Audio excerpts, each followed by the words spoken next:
நான் லாஸ்ட்டா ஷேர் பண்ண ரீல்ல இருந்து எனக்கு ஒருத்தவங்க வந்து மெசேஜ் பண்ணியிருந்தீங்க. உங்களோட கார்டன் எக்ஸ்பீரியன்ஸ் பத்திலாம். எல்லாருக்குமே இந்த பேட் எக்ஸ்பீரியன்ஸ் கார்டனிங்ல கண்டிப்பா இருக்கும். ஏன்னா ஒரு டைமாவது அத ஃபேஸ் பண்ணியிருப்போம். நம்ம வாங்கி ஒரு ஆசைப்பட்டு வளர்க்குற பிளான்ட்ஸ் வந்து ஒரு டைம்ல இல்லாம போறது. இப்ப என்னோட எக்ஸ்பீரியன்ஸ் சொல்றேன். காலேஜ் வந்ததுக்கப்புறம் நான் வந்து ஒரு 10 ரோஸ் செடி வாங்குனேன். ஃபர்ஸ்ட் டைம் நான் அப்பதான் வந்து ரோஸ் செடி வாங்குறேன் எங்க வீட்லயே.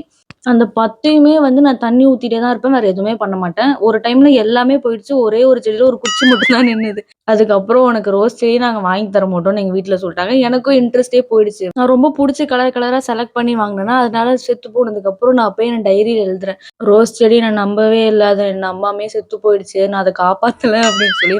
காலேஜ் முடிச்சதுக்கப்புறம் ஓன் ஹவுஸ்க்கு வந்துட்டோம். அப்ப அந்த ஒரே ஒரு குச்சி இருந்ததுல்ல. அத நான் என்ன பண்ணேன், மண்ணுக்கு நட்டு வச்சுட்டு, இது எப்படியாவது நம்ம பெருசா வளர்த்து காட்டுறோம்னு சொல்லி எல்லா டிப்ஸும் YouTube ஃபுல்லா ஆராய்ஞ்சு எல்லாத்தையும் பார்த்துட்டேன்.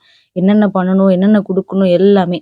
ஃபைனலி அந்த செடியோட அவுட்புட் இதுதான். 2023ல நான் Snapchatல எடுத்த வீடியோ இது.